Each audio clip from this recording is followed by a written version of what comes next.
태국에 치앙라이라고 하는 곳이 있습니다.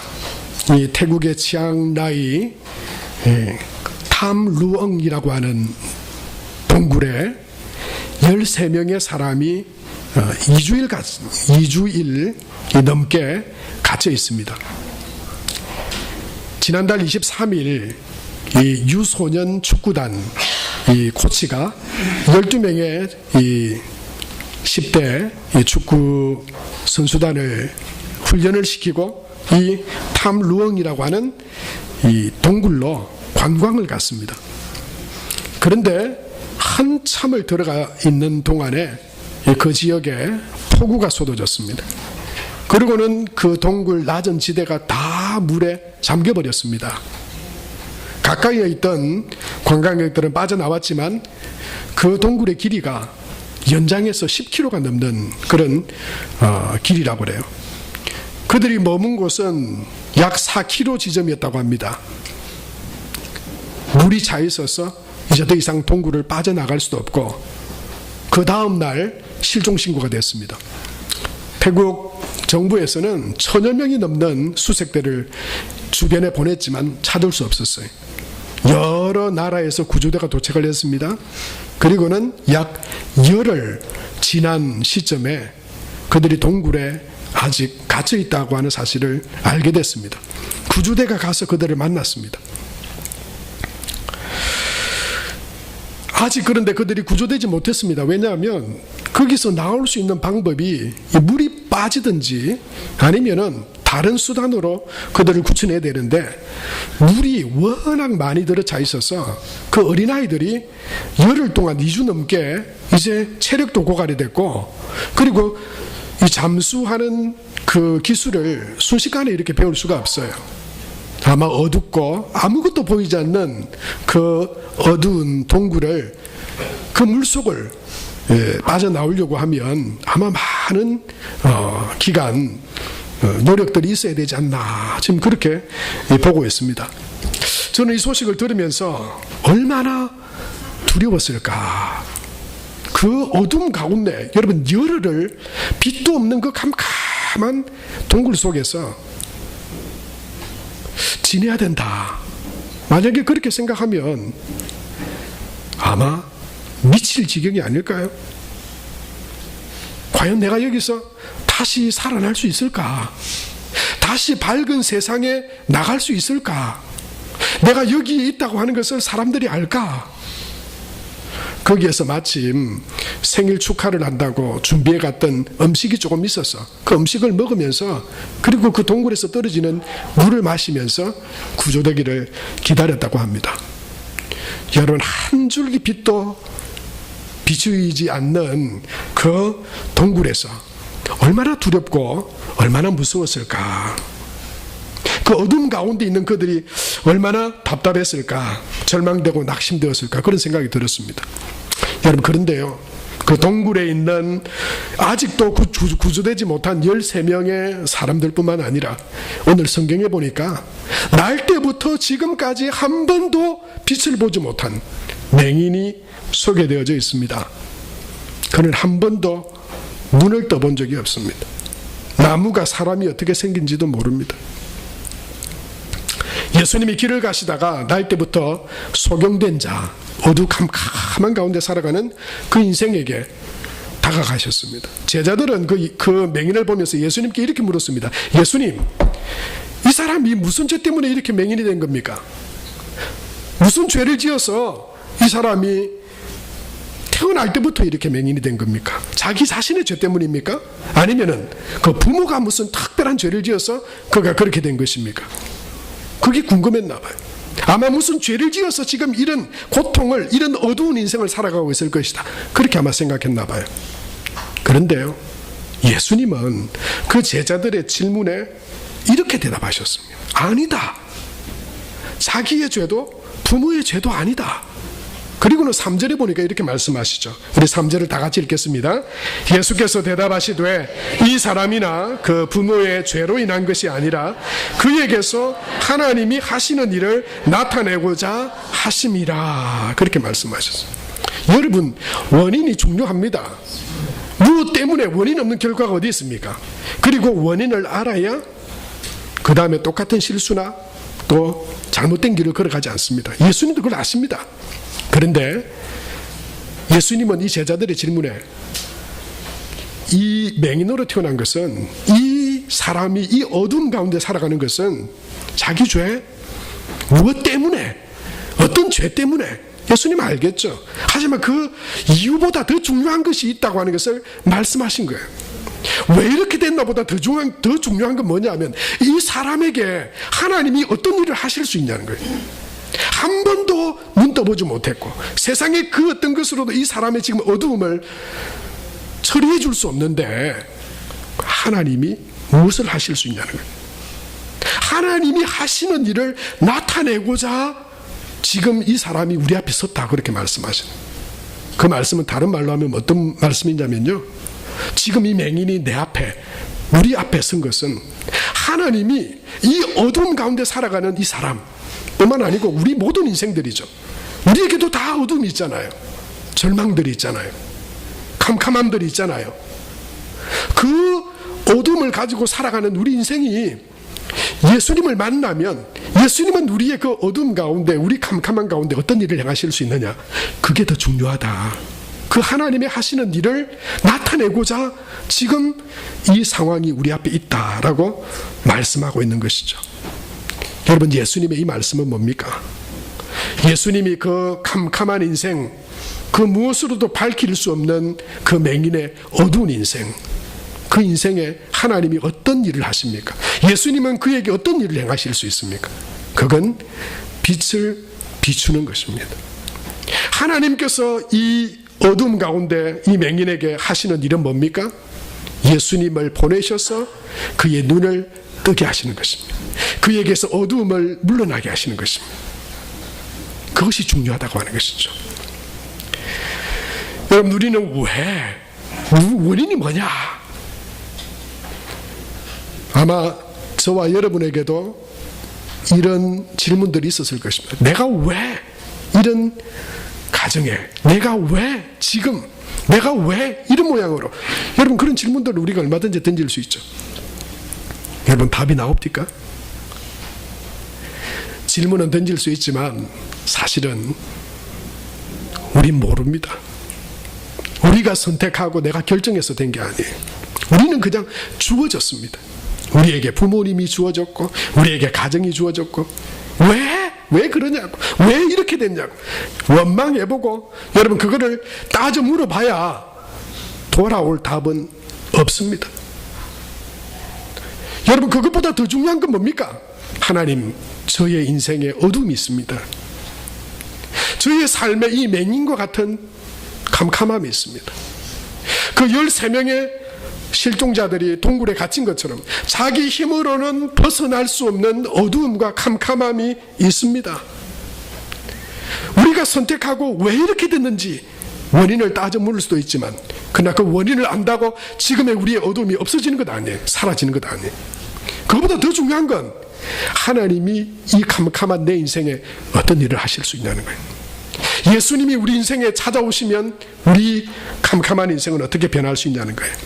마태복음 4장 16절에 흑암에 앉은 백성이 큰 빛을 보았고 사망의 땅과 그늘에 앉은 자들에게 빛이 비치었도다. 예수님을 이렇게 표현했어요. 흑암 가운데에 앉은 백성. 여러분, 우리는 사실 이 지구에 태양이 비쳐서 뜨고 있는 것 같죠. 그런데 여러분, 저거는 영원한 빛이 아닙니다. 우리에게 있는 빛은 영원한 빛이 아니에요. 언젠간 소멸될 빛입니다. 없어질 빛입니다. 여러분, 우리가 밤에 이 실내에 켜고 있는 이 빛요, 이 빛도 영원한 빛이 아닙니다. 언젠가는 꺼집니다. 끄면 다시 캄캄함이 옵니다. 참 빛이 아닙니다. 여러분, 이 세상에 있는 빛, 그것은 영원한 빛이 아닙니다. 잠깐 비추다가 사라질 빛입니다. 뿐만 아니라 여러분, 우리 영혼의 어둠이 있습니다. 우리 영혼의 캄캄함이 있습니다. 우리 영혼의 죄로 인한 흑암과 캄캄함은 세상의 그 어떤 빛으로도 비출 수가 없습니다. 하나님은 흑암 가운데 있는 백성에게 큰 빛, 영원한 빛, 그 어둠을 다 물리치고 생명의 빛으로, 환한 빛으로 드러나게 하시는 그 빛을 우리에게 보내주셨는데 바로 그 빛이 예수님이라고 말씀하고 있어요. 예수님은 그 하나님의 아들로서 메시아로서 공생애를 시작하시기 전에 그 시작할 즈음에 바로 누가복음 4장 18절에서 19절에 이 이사야서의 고백을 말씀을 선언하시고 그 사역을 시작하셨어요. 우리 그 말씀을 같이 한번 읽겠습니다. 시작. 주의 성령이 내게 임하셨으니 이는 가난한 자에게 복음을 전하게 하시려고 내게 기름을 부으시고 나를 보내사 포로된 자에게 자유를, 눈먼 자에게 다시 보게 함을 전파하며 눌린 자를 자유롭게 하고 주의 은혜의 해를 전파하게 하려 하심이라 하였더라. 그래서 예수님이 이 땅 가운데 오신 것은 죄의 일, 어두움의 일을 멸하기 위해서라고 그랬어요. 우리 안에 있는 모든 어두움을 빛으로 물리치기 위해서요. 주의 성령이 여러분 사도행전에 보면 마치 무엇과 같이 임했다고 그랬죠? 불과 같이 임했다고 그랬어요. 여러분 이 불은 뜨거움이기도 하지만 불은 또한 뭡니까? 빛이기도 해요. 성령이 임하면 빛이 임한다고 하는 거예요. 저는 성령 체험을 빛으로 했습니다. 기도하는데 온 세상이 하얀 빛으로 충만한 것 같아요. 제가 그 가운데 하나님 앞에 서 있는 것 같더라고요. 너무너무 기뻤어요. 내 안에 그때 걱정도 있고 근심도 있고 염려도 있고 그러면서 제 입에서 방언이 나오더라고요. 여러분 그런 체험을 해야만 우리가 구원받은 건 아닙니다만은 예수님은 빛입니다. 하나님은 거룩한 빛이십니다. 여러분 우리 가운데, 우리 삶 가운데 어두움, 염려, 근심, 우리 영혼 가운데 죄, 그것들을 우리 힘으로 어떻게 할 수 없지만 그러나 예수님이 임하고 성령께서 임하시면 그 어두움들이 다 사라지게 되는 줄로 믿습니다. 예수님이 빛으로 우리 가운데 임하실 때 나는 안 돼, 나는 할 수 없어. 여러분 우리의 어떤 상황 때문에 우리가 절망하고 낙심하고 여러분 어두움 가운데 우리가 있을 때 있잖아요. 여러분 예수님을 여러분 가운데, 삶 가운데 다시 한번 초청하시고 예수님의 그 빛 가운데 저와 여러분이 거하는 은혜가 있게 되기 바랍니다. 여러분 빛을 비추는 순간 어두움은 흔적도 없이 사라집니다.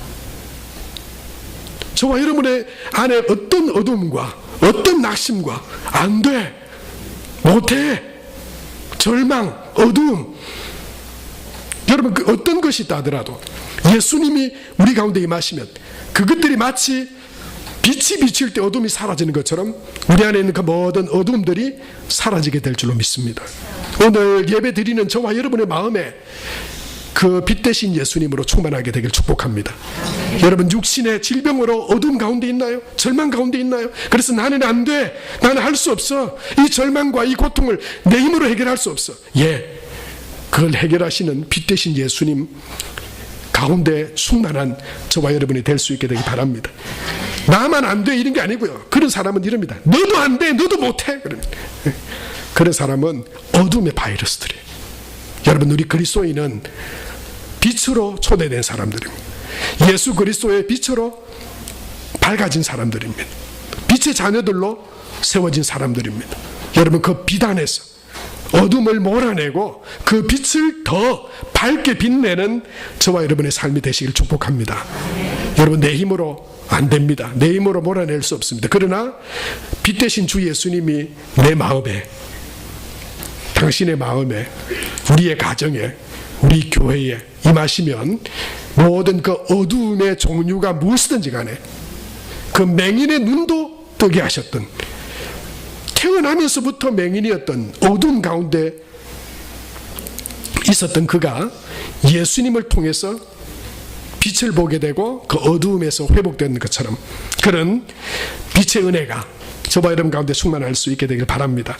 여러분 저와 함께 이 믿음으로 하나님 앞에 한번 고백했으면 좋겠습니다. 저를 따라서 한번 해보십시오. 예수님은 내 영혼의 어둠을 밝히시는 빛입니다. 여러분 믿으십니까? 그렇습니다. 예수님은 내 영혼의 어두움을 다 밝히시는 빛으로 이 땅 가운데 오신 분입니다. 뿐만 아니고요. 다시 한번 합시다. 예수님은 내 삶의 어두움을 밝히시는 빛입니다. 그럽니다. 여러분 어떤 것이 어두움으로 여러분의 삶을 어둠으로 누르고 있습니까? 어떤 부분이 어둠으로 지배하고 있습니까? 여러분, 그 가운데 예수님을 초청하십시오. 예수님이 지금 빛으로 내 안에 계심을 믿으십시오.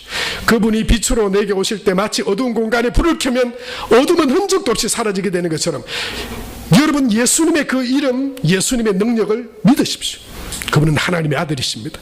이 세상에 빛을 주시기 위해서 예수님은 오셨습니다. 여러분, 어려움 가운데, 좌절과 상실 가운데 살아가는 사람들, 어둠 가운데 살아가는 사람들의 5가지 특징이 있대요. 인생 수업이라고 하는 그 책에서 엘리자베스 쾌블러 로스 여사는 이렇게 말하죠. 첫 번째, 어려움과 삶의 어두움이, 어떤 고난이 임하게 되면 태어나면서부터 눈을 뜨지 못하는 아이를 지금 출산한 부모의 입장에서 이렇게 말했어요. 그 첫 번째는 회피다. 이건 그 사실을 부정하려 한대. 이거 아닐 거야. 의사가 잘못 진단 내렸을 거야. 우리 아이에게 그런 일이 일어날 리 없어. 그렇게 지금 그 고난과 절망의 사건들 앞에서 그걸 부정하고 회피하려고 그런대. 그게 사람 심리랍니다. 근데 그게 좀 시간이 지나면 분노가 일어난대요. 아이가 조금 자라고 컸는데 계속 시각장애를 가지고 있어요. 그러면 처음에는 부정하고 회피하다가 그 다음에는 분노가 일어난대요. 왜 조금 더 일찍 알지 못했단 말인가? 왜 의사는 조금 더 일찍 알려주지 않았나? 그러면 우리가 또 다른 선택이나 또 다른 일이 일어날 수 있었을 텐데. 그리고는 막 신을 향해서 분노를 터뜨린대요. 왜 신은 우리에게 이런 시련과 고난을 주는 건가? 이런 막 분노와 화가 일어난대.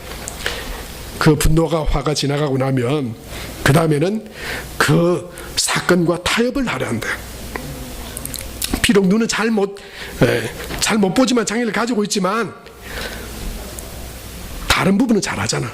말귀를 잘 알아듣고 자기 자라서 혼자 자기 앞가림을 잘할 수 있게 된다면 그나마 그것도 그렇게 나쁜 일은 아니지. 사람마다 제각기 장애 하나쯤은 가지고 가잖아. 이런 타협을 안 돼요. 그리고 그 순간을 지나면 절망한대요. 정말 이건 끔찍한 일이야.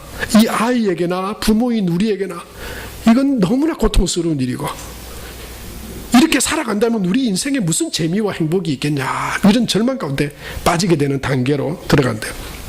그리고는 그것들이 지나면 나중에는 그것들을 수용하고 대부분 받아들이게 된대요.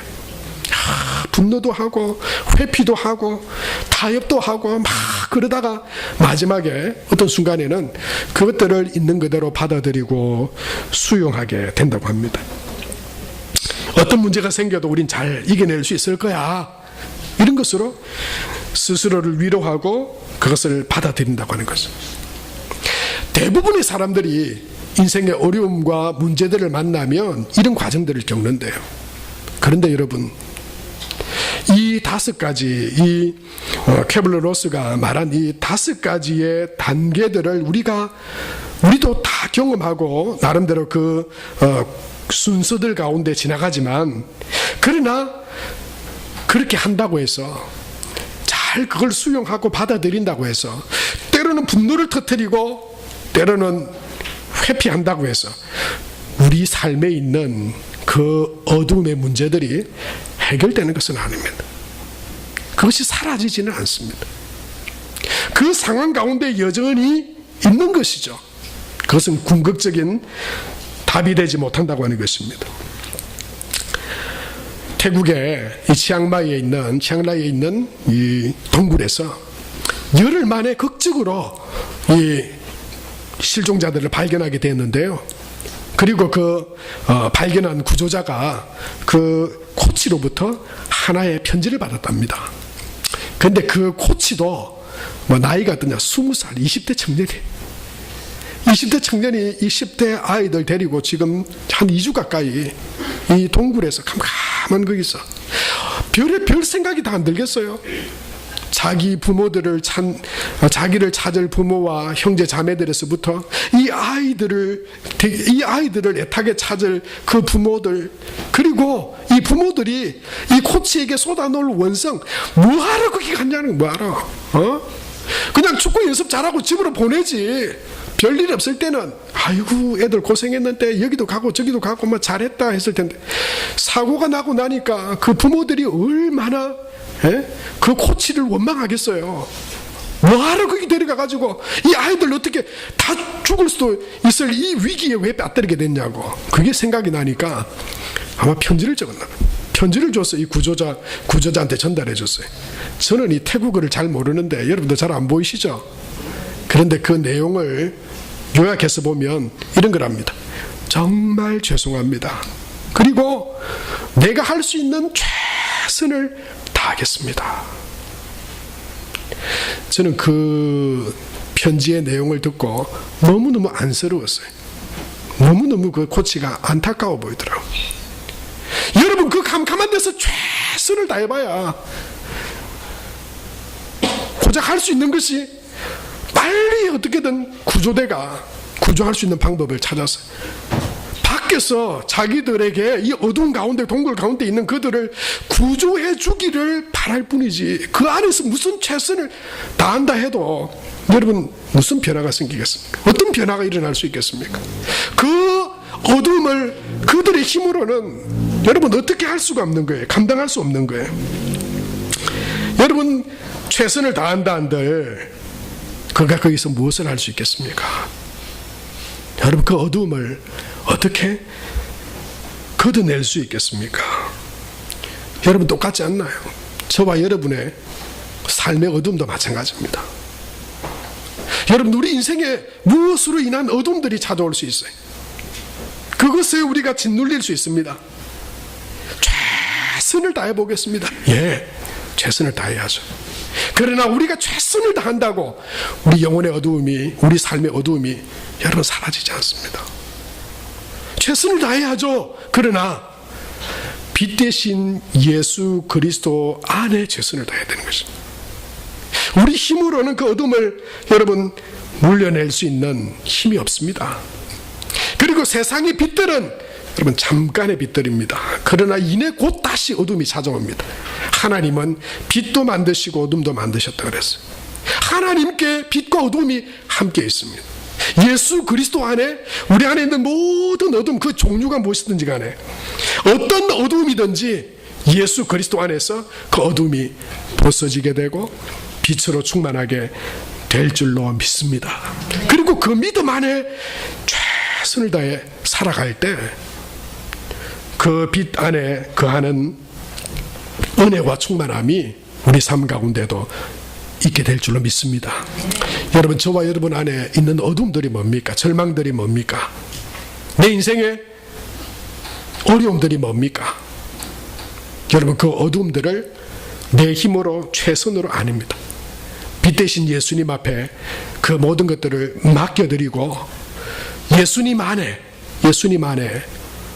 참 빛이 있습니다. 소망이 있습니다. 그런 믿음으로 그 어둠을 밝히실 그 주님 앞에 나아가는, 그래서 빛으로 충만하게 되는, 기쁨으로 충만하게 되는, 그 어둠을 다 몰아내고 하나님이 주시는 은혜와 평강 가운데 기쁨으로 살아가는 그런 은혜가 저와 여러분 가운데 다 있게 되기를 바랍니다. 이것이 우리의 믿음입니다. 빛 가운데로 나아가면 우리 안에 있는 어둠들은 다 사라지게 되리라. 그런데요, 이 세상에 살아가는 그리스도인들 또는 사람들 가운데는 이 두 부류의 사람이 있는 것 같아요. 어떤 사람이냐면 빛 가운데 빛으로 더 풍성해지는 사람이 있고요, 그나마 비추어졌던 빛도 희미해져 가는 사람이 있습니다. 우리 그리스도인에게도 이 두 부류의 사람이 있어요. 빛 가운데 더 풍성해져서 내게 비추어진 그 빛이 내 안에 충만하고 그것이 나를 넘어 내 주변까지 환하게 하는 그 믿음으로 내 안에 있는 주 예수로 말미암아 그런 소망과 기쁨으로 점점 더 빛으로 풍성해지는 사람이 있고요, 어떤 사람들은 처음에는 밝은 빛으로 비춰졌지만 그것이 희미해지고 흐릿해지고 꺼져가는 불길 같은 믿음과 신앙도 있다고 하는 것입니다. 사랑하는 성도 여러분, 저는 저와 여러분이 다 빛 가운데 더 풍성한 그 빛의 은혜를 나누는, 점점 더 밝아지고 점점 더 환해지고 어두움이 여러분 왔다가 그냥 도망가 버리는 그런 풍성한 빛 가운데 가는 복된 믿음의 삶이 되시기를 축복합니다. 여러분, 어떻게 하면 우리가 더 풍성한 빛 가운데 나아갈 수 있을까요? 그것은요, 바로 그 원리입니다. 더 가까이 나가는 것입니다. 빛으로부터 더 가까이 나가는, 우리는 빛이 아니에요. 예수님이 빛이십니다. 오늘 9장 5절에도 내가 있는 동안에 나는 세상의 빛이다 그렇게 말씀하셨어요. 주님은 부활하셔서 지금도 여전히 빛으로 존재하고 계십니다. 우리가 어떻게 하면 내 안에 세상의 염려나 또는 어떤 죄의 어두움이나 어떤 세상의 어떤 여러 가지 문제로 인해서 허감과 어두움 가운데 빛을 잃은 그런 사람이 아니라 그 상황 가운데 우리 삶을 비추시고 더 빛으로 풍성하게 하시는 하나님 앞에 나아가는 비결은 빛 대신 주님 앞에 더 가까이 나가는 거예요.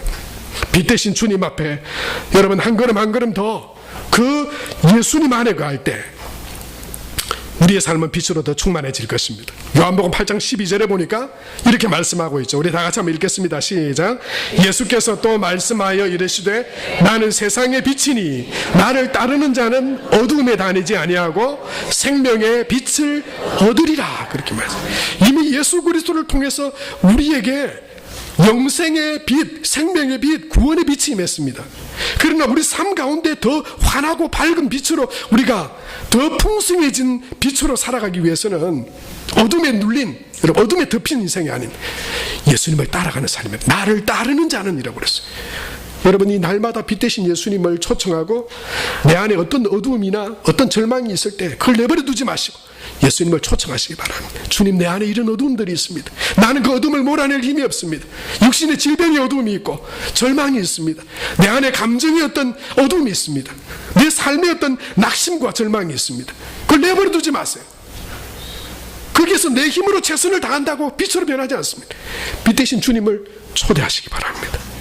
그 빛 대신 예수님 안에 거함으로 점점 더 풍성한 빛된 은혜와 그 빛된 삶을 살아가는 저와 여러분 될 수 있게 되기 바랍니다. 다윗도 광야와 동굴의 어두운 인생을 살았습니다. 그의 힘으로 그것을 벗어날 수 없었습니다. 그러나 그는 빛 되신 분을 알았습니다. 그래서 어두운 가운데 있었지만 그 빛을 따라 나갔습니다. 그 빛으로 점점 더 풍성해졌습니다. 사무엘하 22장 29절에 보면 여호와여 주는 나의 등불이시니 여호와께서 나의 어둠을 밝히시리다. 할렐루야. 하나님이 내 인생을 밝히시는 빛이 되십니다. 그분께 나아가면 우리의 어둠들은 녹듯이 사라질 것입니다. 그리고 하나님께서 주시는 밝은 빛으로 우리의 삶이 인도함 받을 것입니다. 여러분, 하나님께 예배 가운데로 더 가까이 나가십시오. 우리의 모든 어두운 상황과 삶 가운데 빛 대신 예수님을 초청하십시오. 마지막으로 우리가 더 풍성한 은혜의 빛된 삶을 살아가기 위해 시편 119편 105절에 주의 말씀은 내 발의 등이요 내 길의 빛이니다 말씀하셨어요. 등이요 빛이라고 말씀하셨어요. 하나님의 말씀을 여러분 우리 삶에 초청하십시오. 그 말씀의 빛으로 우리의 삶을 비추어 달라고 말씀하십시오. 그 말씀을 붙들고 살아가십시오. 세상은 어둡지만 그러나 하나님의 말씀은 빛과 등불이십니다. 어두운 세상 가운데 그 말씀을 순종하며 그 말씀을 따라 살아나갈 때 우리는 더 풍성한 빛의 기쁨으로 어두움이 아닌 점점 더 풍성한 빛으로 살아가게 되는 그런 은혜가 있게 될 줄로 믿습니다. 마지막으로 여러분, 하나님께서 우리에게 주신 사명이 있어요. 예수님은 빛으로 이 땅 가운데 오셔서 이 땅에 어두운 세상 가운데 우리 영혼과 우리 어두운 세상 가운데 빛을 십자가를 통해 비추어 주셨어요. 그리고 예수님은 그런 우리를 이제 너희는 세상의 빛이라고 말씀하셨어요. 우리는 원래 빛이 아니었는데, 소금이 아니었는데 예수 그리스도를 받아들이고 예수님 안에 거하는 우리를 세상의 빛과 소금이라고 말씀하셨어요. 그리고 세상의 빛과 소금인 우리에게 사명을 주셨어요. 빛으로 살아갈 사명을 주셨어요. 마태복음 28장에는 그러므로 모든 족속을 제자 삼아 그 빛을 비추라고 말씀하세요. 여러분, 그게 우리의 사명이에요. 그런데 그 사명을 이룰 방법을 사도행전 1장 8절에 이렇게 말씀하고 있죠. 우리 같이 한번 읽겠습니다. 시작. 오직 성령이 너희에게 임하시면 너희가 권능을 받고 예루살렘과 온 유대와 사마리아와 땅끝까지 이르러 내 증인이 되리라 하시니라. 여러분, 이 사명을 곰곰이 잘 읽어보세요. 내 힘과 최선으로 되는 게 아니에요. 오직 성령이 뭘로 임했죠? 불과 빛으로 임했어요. 그 불이 빛이 우리 안에 거할 때 여러분, 예루살렘과 유대와 사마리아와 땅끝이라고 그랬어요. 여러분, 여기에 비밀이 있습니다. 저는 이 말씀을 이런 표로 한번 만들어 봤어요.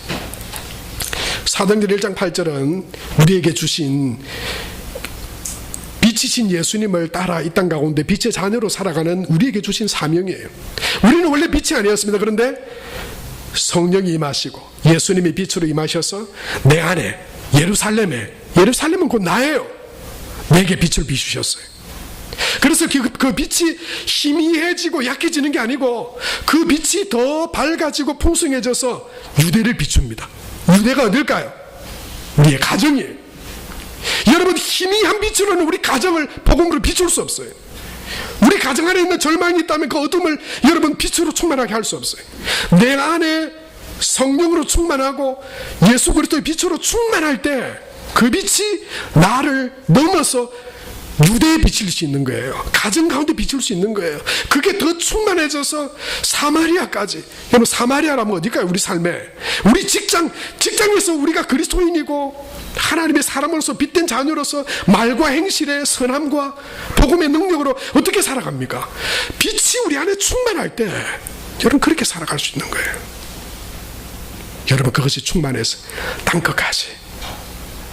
여러분, 하나님을 알지 못하는, 우리가 가본 적도 없고 본 적도 없는 사람들에게까지, 그들에게 그리스도의 빛이 소망이고 생명임을 우리가 알기에 그들을 두고 기도하고 그들에게 예수 그리스도의 빛이 전해지기를 우리가 기도하고 물질을 보내고 선교도 하고 나눌 수 있는 것이죠. 사랑하는 성도 여러분, 예수 그리스도는 우리 삶의 빛이십니다. 우리 모든 어두움들을 다 환한 빛으로 변화시키실 수 있는 분이십니다. 여러분, 그 빛 가운데 빛의 기쁨으로, 주님 주시는 기쁨과 그 평안으로, 그 능력으로 저와 여러분이 내 힘으로 아니요, 세상의 어떤 빛으로 아니요, 오직 예수 그리스도의 그 빛으로 내 삶이 충만하게 하여 주옵소서.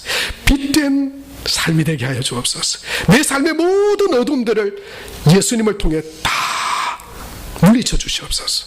그리고 빛된 길, 구원의 길, 생명의 길, 기쁨의 길, 은혜의 길, 할렐루야, 우리가 살아가고 그것이 나를 넘어서 우리의 가정에, 우리의 직장과 이웃에게, 우리를 넘어서 세계 땅끝까지 그런 하나님의 빛의 은혜가, 예수 그리스도의 그 빛된 생명이, 그 소망이 증거되어지는 복된 믿음의 삶을 살아가는 저와 여러분이 다 되시기를 축복합니다. 하나님 아버지 은혜를 감사합니다. 오늘도 이